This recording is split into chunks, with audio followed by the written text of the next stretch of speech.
13. Now, you be careful out there, you two. Past that checkpoint, there's nothing. There's no roads, no trails, no towns. That journey is going to be long and very dangerous. Be safe for me, okay? Juliet had helped them prepare for the journey before they left. Early the next morning, food stores, better tents, warmer blankets, and all the smaller essentials. And when they had to leave, her expression was so conflicted. She hugged them both very hard, and made sure to tell Dan and Zuran she expected them to take good care of the two children. Sometime during the night, the rain had finally stopped, and they could see what terrain was meant to look like, shining with color, just when they were leaving it all behind. The journey to the checkpoint was uneventful. When they stood before it, it was a large fortress-like structure nestled between two mountain ranges, with walls connecting to them to complete the barrier. There were guards, but fewer than Chesney expected. He really hoped that Fool the Mayor would properly bump up security after the attempt to destroy Jerain by Sasquatch forces. But that was behind him now. He was focused on taking down Kmat and destroying Dahlgren. Zagos was someone else's problem. Two heavily armored soldiers stopped them at the gate. Checkpoint is closed, by order of the mayor. Turn back. Actually, we have these, Chesney said, pulling out a set of Navdek's passport. The guard was surprised, and looked them all up and down thoroughly as he took the passports. How on Lennis did a couple of kids get a hold of these? He murmured to himself. He sighed, and waved to a man on the wall. Well, these are genuine, though you'd need to be mad to want to go past here. He handed back the passports, while men on the wall began to pull on some mechanism, and the great doors of the checkpoint began to ease apart. Blame Daphne, Chesney grumbled. Yeah, she's been by, some days ago. But listen, son, I can tell you're not some short-eared babe out for a stroll, but it's something else past here.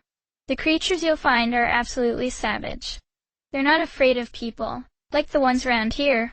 You're in their home, and they don't take too kindly to folk just walking through it. The doors began to open into a thick, overgrown valley flanked by two enormous mountains. The dense foliage was so tall, making it impossible to even see how far the valley went. Going would be slow for sure. There was a trail there, evidently from patrols, but it was very narrow, overgrown, and claustrophobic. They began to walk through the fortress gate and approached the wall of foliage. Oi! One last thing, the guard called after them. Watch out for them whippers. They look like dead trees until you get too close. Then bam! The guard called out. As they entered the dense brush, they could hear the gate begin to close again, until at last it was shut with a final deep thud. Oh no, I forgot my toothbrush. Medea laughed, smirking. They all laughed aside from Zuran, though Chesney could see he, almost, wanted to. It took them some time, but they managed to extricate themselves from the patch of tall ferns into something that seemed more easily navigable.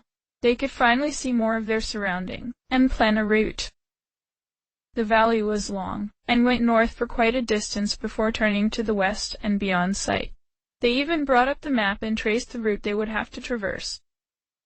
Looks like after it curves west, it circles around this plateau, heads south a ways, and ends near the equator. I'm guessing that's where we will meet Daphne. I don't get it though. There's nothing there. When Chesney was done with it, Medea grabbed hold and squinted at the device. She sighed in relief and handed it back to him. Sorry, was just trying to check in on Ratzurk. Still there, I take it? He said, smiling. Hey, yeah, she said, a sad smile on her face. I just can't help but worry, you know? He did. He touched her shoulder and said softly, They'll be okay. I'm sure Fritz goes by there every once in a while. And so, they truly began their long trek. Not long after, they crossed a narrow, poorly kept bridge over a wide river. Chesney had a feeling it would be the last hint of civilization they would see in a long time. Dan and Zuran were always at the front, scanning the area for dangerous creatures. In many ways they were prepared for the dangers of the road, but at least at first, boredom was their greatest enemy. The first day of their journey north, they were occasionally beset by aggressive creatures, just as they had been warned. There were hyper-aggressive Kongs with red fur that made the ones near Ratzurk look like adorable Gubo, as well as swarms of bright crimson heliopods. When they attacked, the air was a deafening din of buzzing and screeching, with needles flying everywhere. Thankfully, Chesney's newest wide-area spell, Blow Up, made the work easy, though he was still getting used to the incredible toll it took on his body. Twice Zuran was caught off guard by snakes hiding in the brush and poisoned, but rather than use their finite stores of anticetamol, she took the opportunity to practice using her magic to cure the poison. All in all, the day was long, and by the time they had reached past the bend in the valley, they were all sore, full of holes, and hungry. They stopped while it was still light out and set up for camp. Dan stayed behind to guard the site and prepare food. Zuran went to find any small game he could find, and Chesney and Midia set off in different directions to gather firewood. When Chesney returned to the camp with a full armload, it was just him and Dan. He hadn't been particularly expedient, so he was surprised Midia hadn't beaten him back. With a quick blast of fire, Chesney set what he had returned with a flame so Dan could begin cooking, and Chesney set off to find where Midia had gotten to and made sure she was safe. He knew that Midia was a girl who could take care of herself, but something about her absence made him anxious, and made him seek her out anyway. After only a few minutes of walking in the direction Midia had gone, he found a copse of trees that seemed like a likely place for dry wood and walked toward it. As he approached, though, he began to hear some soft singing. It was immediately recognizable as Midia's voice, but in all the time traveling together, the most he had ever heard her sign was some soft humming. Overtaken by curiosity, he quietly entered the trees and followed the voice to her. There she was, occasionally stooping to grab a branch, while seeming to be acting out some scene, while singing some song he'd never heard before. Oblivious to her audience, she sang clearly, already mid-verse. I'm a monster slayer. I'm a legend in the making. My name is Cormor. Watch me swing. Hiya! But then she stopped and thought for a moment. Now, how did that bridge go again? There's a something. Light in my eyes. Right. She took a stand as though she were on a stage, using one of the branches like a sword. There's a fire in my heart and a light in my eyes. There's a power in my soul that I can't deny. There's a destiny that's calling me to rise above. There's a voice that's telling me to follow my love. Oh. She continued on for a few more verses, going along with an act that went along with the song. Chesney watched, enthralled with the song, and how happy she seemed to be, singing and acting and twirling in between the trees. The song seemed to be from some kind of story involving the Great One, Cormu. When Midia finally got to the end and belted out the finale, Chesney couldn't stop himself from smiling warmly and clapping enthusiastically, completely forgetting that this wasn't an actual performance. Upon hearing him, Midia was so startled that she jumped and sent every single branch she had been carrying flying into the air. Chesney, how long have you been in there? You scared me to death. When she saw it was him, she held her chest and took a few deep breaths to steady herself. Chesney winced. Since then, fire in my eyes, I think. She groaned. Chesney, that was like half the song. And you were watching me dance around like a fool that whole time. You jerk. Just for that, you're picking up all these branches and carrying them back. He laughed sheepishly. Ha! Yeah, that's fair. Sorry. He then set about picking up the fallen branches, and then they began walking back to camp. There was an awkward silence that stretched on as they walked. He wasn't sure if it was just that he had scared her, or if there was something else, so he decided to break the silence and see what would happen. You know, Midia, I really meant that applause back there. You were really good. She covered her face. That's so embarrassing. Nobody was supposed to hear that, let alone see it. What was that, by the way? I mean, In my village there would be light, festival music, and the fishermen would sometimes chant some kind of shanty from time to time, but that looked really unique.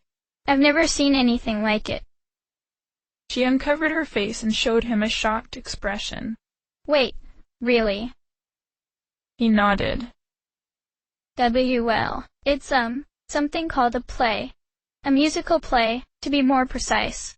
Do you remember back when we were at the Squirrel camp, and I was humming something to keep my mind off the climb? And I told you about that traveling bard who came to Ret Cirque last year? That song, Monster Slayer, was part of the act he taught me. Wow, really? It was so much cooler and more elaborate than I was expecting. I just assumed it was just some kind of song, but there were all those dances you were doing too. Medea groaned again. Medea, don't be embarrassed. That was so good. I really mean it. Your voice was so clear, and your movements were so graceful. You could, do that for a living. After a long pause, and a slight downturned expression, she whispered almost too quietly to hear, as though the words were too painful to admit. I wanted to. It took a moment for the words to really sink in. All of those little moments when her voice or humming was brought up, and she would get sad and change the subject. What do you mean? He whispered back. Chesney, my village, it needed someone to defend it. Someone to protect them from the creatures that threatened our livelihoods. Not some silly girl on a stage, singing. And so, I was what the village needed. And what I wanted wasn't important. Chesney frowned, this time.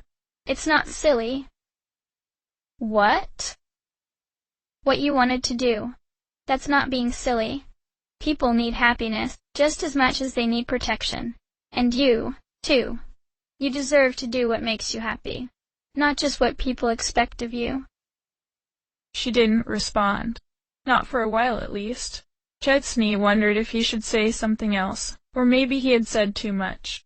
He was really coming to understand that he did not have any experience talking to girls.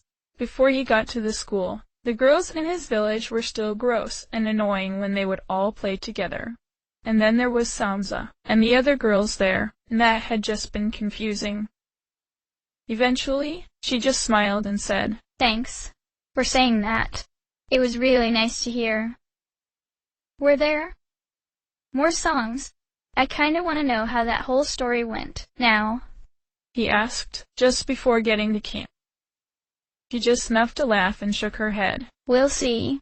Also, you deserve to do what makes you happy, not just what people expect of you. Maybe you should take a moment to take that advice yourself, Mr. She had a point. When they got back, they found that Zoran had managed to snag some kind of bird, and Dan was cooking it along with some of the food they brought along. They ate together and talked until dark. Dan told a story about a recent tournament he'd been at where both the first and second place finishers had been disqualified for cheating, both having been reported by the other, launching Dan into the new first. Chesney asked Zoran for a few tips on fighting after supper, and once the fire had died down, they all turned in, taking watches. The next day went much like the first, slowly traversing the wild terrain, occasionally fighting off large predators and packs of smaller ones. Chesney was beginning to notice that the combat was wearing on both the mercenaries. He brought it up to them during one of the long stretches of silence. Dan said it wasn't a problem, just that he was much more used to fighting people. Zoran said not to worry, he just was more used to more urban environments, so he was always on edge. But as time went on, it was becoming more clear that Chesney and Medea's magic were felling more foes, and soon it was the mercenaries supporting them instead of the other way around. Medea had been quiet as they made their way west, and then south around the plateau. She kept looking at the sky. Eventually, she asked, Chesney, could you show me that map again? He handed it to her and walked beside as she activated it and checked it carefully.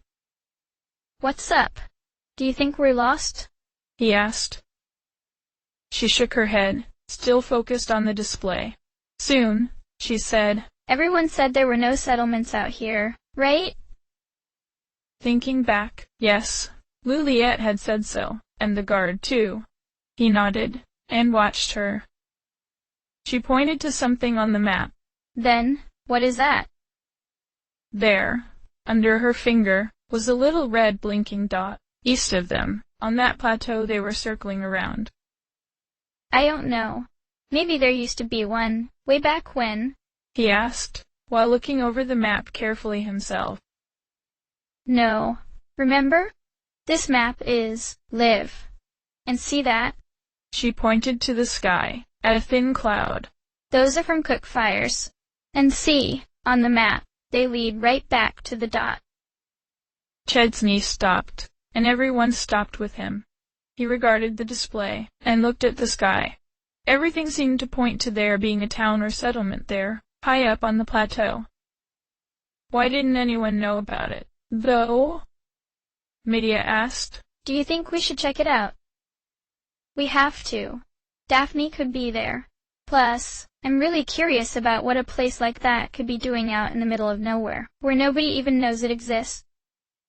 Over the next hours, they followed the way towards the dot, but right in the middle of their way was an extensive bog. They could either avoid it almost completely and continue down south to the equator, or they could traverse the whole bog to get up to the plateau. Everyone groaned, aside from Zuran, and tucked in their pants into their boots when Chesney decided they still needed to investigate it. Their pace slowed to a crawl as they made their way. Stinking pools vented sulfurous gases. Huge swarms of insects harassed them constantly. Quick flashes of fire turned them away, but there was always more. About 3/4 of the way to the path that could take them higher, they found a circle of dead rotting trees on a relatively flat, dry spot of land and opted to take a break. Medea passed out some dry food and cups of water, then sat down opposite Chesney while everyone scraped mud off their boots. Adventure, Chesney said, dryly. Who knew it was mostly walking from place to place almost dying? She mirrored his expression. Somehow that bit always gets glossed over in all my favorite books, I think. It was then that Chesney saw movement at the corner of his eye. He looked around sharply, but saw nothing else. He was just turning back to Medea to ask her if she had noticed anything, when he saw that the dead tree she was leaning against had a long yellow appendage uncoiling from the top, and was snaking its way down to her. Look out! He cried, rushing across the small patch of flat earth to pull her away. He barely reached her in time to pull her back, but that had left him standing where she had, and then it snapped out and coiled around his neck and lifted him into the air.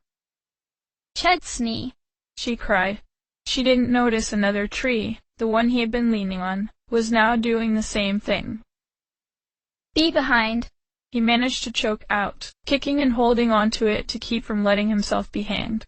But very quickly he found that his limbs were refusing to answer him. I can't move.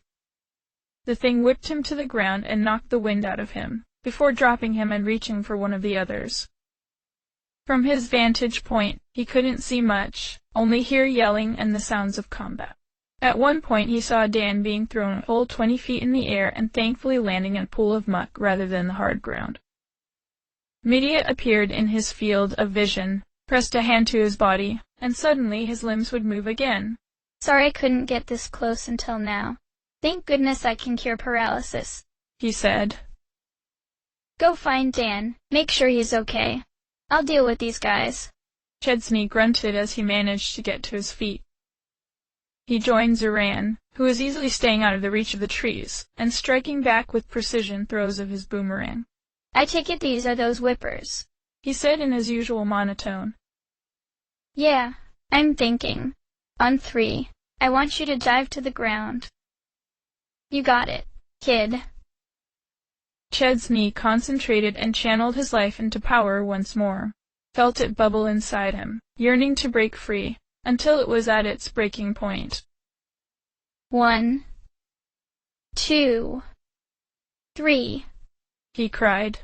Zuran fell to the ground and covered himself. The next instant, the entire circle of whippers were engulfed in flames. They rocked and whipped and bubbled and burned, but one by one, they all fell limp and silent. Good work, kid, Zuran said, getting up. Sorry I didn't notice earlier. I should have. Nobody did. Even with warning. It's not your fault. Chesney replied. Duran's expression was dark and unreadable, but whatever he was thinking, he didn't voice it.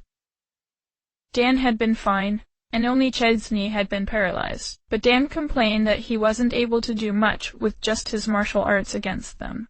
They all left quickly after that, and followed the way to what seemed to be a wooden bridge connecting the bog to the plateau.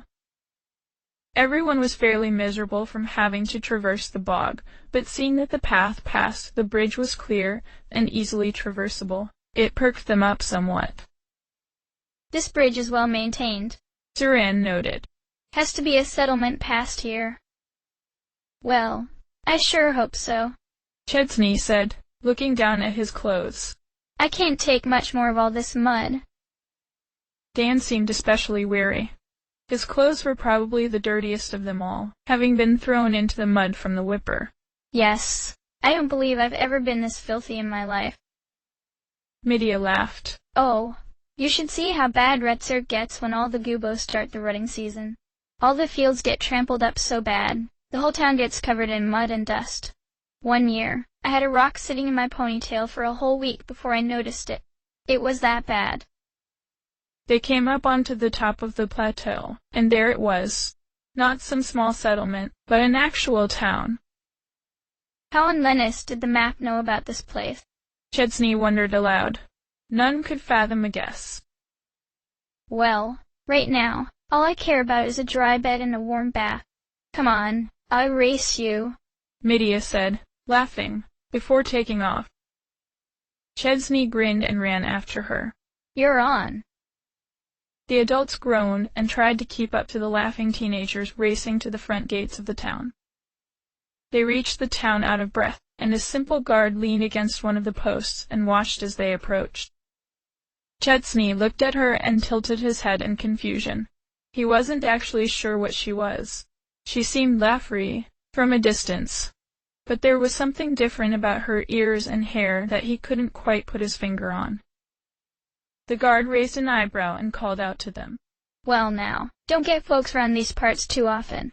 I see you opted for the slimy route. Most people take the every 5-minute ferry service. At their bewildered expressions, the guard sighed and waved them to follow her. I'm kidding. Allow me to introduce you to Dober, home of the Lubat. You know what Lubat are, right? I'm a Sanal and Skuru hybrid Lubat myself. That was it. No wonder I couldn't figure out her race. But an entire town of Lubat. If you don't mind my asking, why is there a secret town of Lubat smack dab in the middle of nowhere? That's a toughie. Might be that folks really don't appreciate being ogled at like they're freaks. She meaningfully looked him right in the eyes as she said that. Oh, sorry, he managed lamely. He hadn't meant anything by it but guessed that didn't matter much. It's fine. Nasquat is accepting enough of Lubat folks, but they're not exactly welcomed with open arms either. And so, most of them find out about this place and make their way here to live peaceful lives. And on that note, I'll tell you one thing. You folk are welcome here, but don't expect a warm reception. She led them to a larger building with a sign above the door reading, "The Whispering Whipper." Here's a place to stay. And there. Tour over. Without even a backwards glance, she turned and walked casually back to the front gate. Tired and filthy as they were, they couldn't be too particularly bothered. They all walked into the inn. The proprietress took one look at them and gave them an earful about tracking mud into her establishment, sold them some beds with a laundry service upcharge, and took their clothes to be washed along with their money in advance. It being a particularly long day, they all went to bed early and woke to find their clothes in individual piles, surprisingly bright and clean. Dan seemed the most relieved of them all. His baggy clothes had been the worst in the bog, after all. After a remarkably austere provided breakfast of thick toasted bread with some jam, they discussed the plan for the day. We should look for supplies, and see if Daphne has come through here, Chesney said, voice muffled by a mouthful of the dry toast. There wasn't even any butter. There's another thing we should discuss. Actually, Dan said, leaning forward on the table and looking over to Zoran. Zoran nodded, though stayed silent. Zoran and I have been talking, and we agreed that we may not be the best mercenaries for this situation. The creatures we are going up against lately, I haven't been able to do much, and neither has Zoran. Medea leaned in, a worried frown on her face. What do you mean? Do you want to quit? Dan Winston continued. No, far from it. But, as your bodyguards, it's our job to tell you when we can't effectively do our jobs. Of course, we'll stay on as long as you need us, but you should consider trying to find mercenaries that are better able to protect you from the threats out here. Chesney rubbed his hands together while he thought. It's not an unreasonable observation, but I was really hoping these two could take us the whole way. They're incredibly skilled and trustworthy, which is exactly what we need. Can we really find people to replace them so conveniently?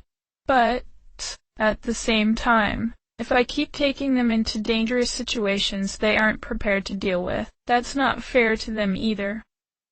Chesney nodded. All right. We'll be on the lookout for replacements. But I have to say, it will be hard to have you two leave us.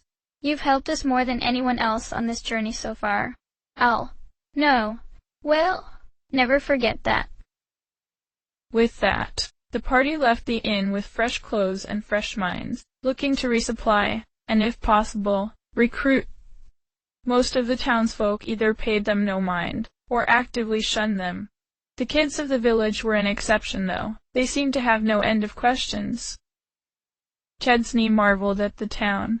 He'd met so few Lubot in his life, they could be counted on a single hand. Here, there were so many. Combinations of Laffery, Sainol, Skuru, Good, and even Gotham. Generations of them, mixing into something almost unrecognizable, but at the same time, with so many familiar features. After the bombardment of questions from the children, they wanted to play too. Medea seemed conflicted.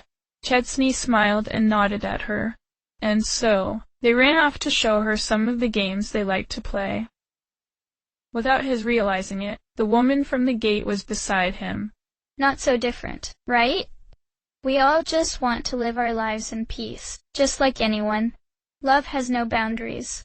Evan Gabnid agreed. What was it he called us? Ah, yes, an inviolate species. That's a fancy way of saying we're a true, distinct race of Lennis, not just abominations. You know, the first person who ever really helped me on my journey, he was a Lubot named Frit. I'd be dead without him. He lived off on his own, and I never really understood why. But seeing all this, it just makes me wish he didn't feel like he had to. And them too.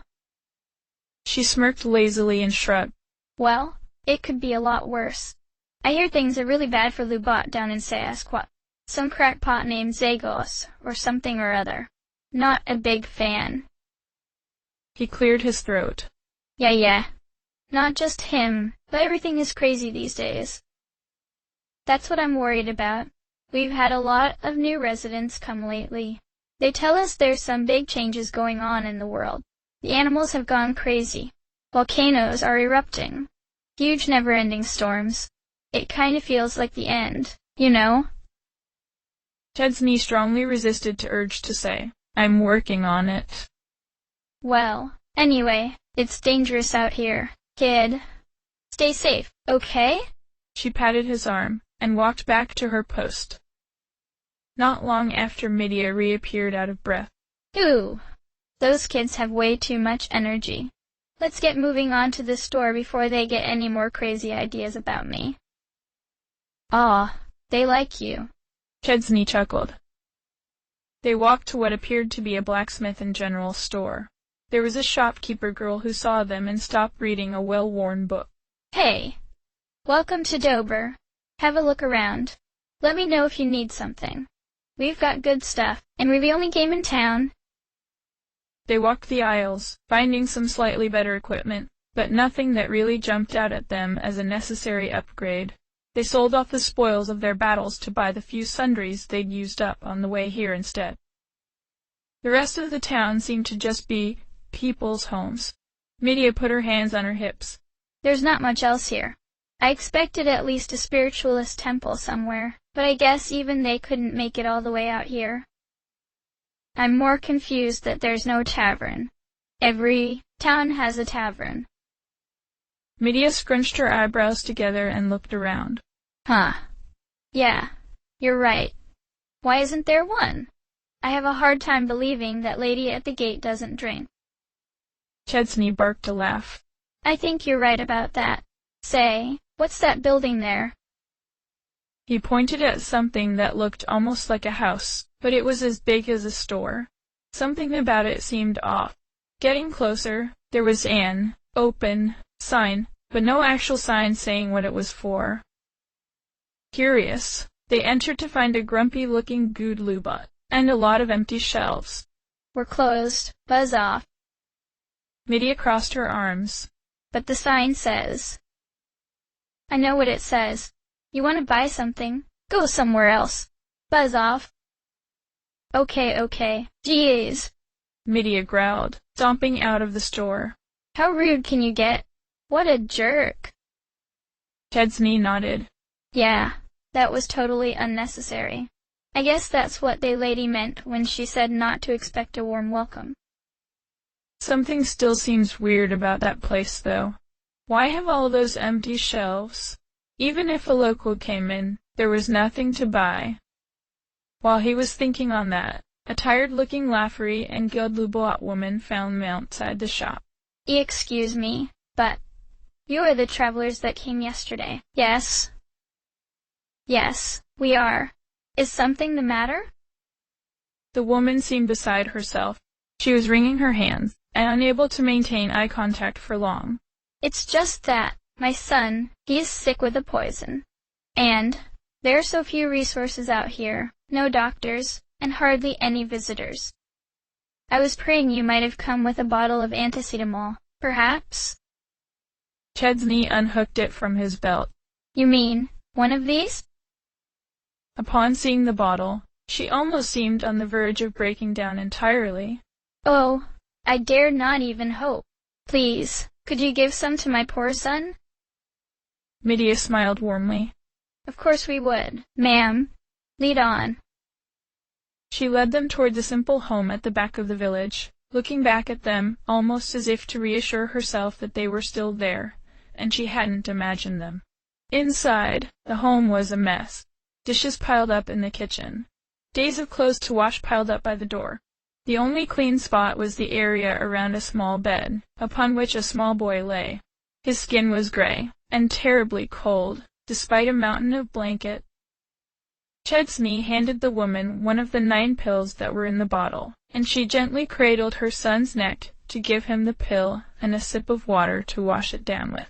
Before their eyes, the gray skin gained back some color, and he let out a sigh of relief. Mom, I feel better. She began to cry and wrapped him up in a desperate hug. Oh, Jace, I was so worried. I know, Mom, but I'm so sorry I went down to where you told me not to go. I didn't think. I'm so sorry, Mom. That's enough of that now. It's okay. You're safe, now. Chesney and Medea shared wan smiles. They were happy to help, but both could feel that it had been quite a long time since they had seen their own parents, and seeing the tearful reunion made them both a little homesick. At last, Mother turned to look at them, but still sat beside and held her son, as though if she let go, he might disappear. Thank you so much, travelers. I'm so sorry, but I have nothing to give you, though you sorely deserve the world for how you saved my son. Chesney waved her off. It's no trouble at all, ma'am. I wasn't expecting a thing. Although, do you happen to know if Daphne, the great spiritualist, came through here? The woman thought for a moment. Sadly, no. I've been watching over him night and day for days and days. I don't even know how long. I only happened to hear of you because I went out to fetch some more water. Hey, I have an idea. The little boy, Jace, said, looking up at his mother. Maybe the people in that place would know? Oh, maybe. Hey,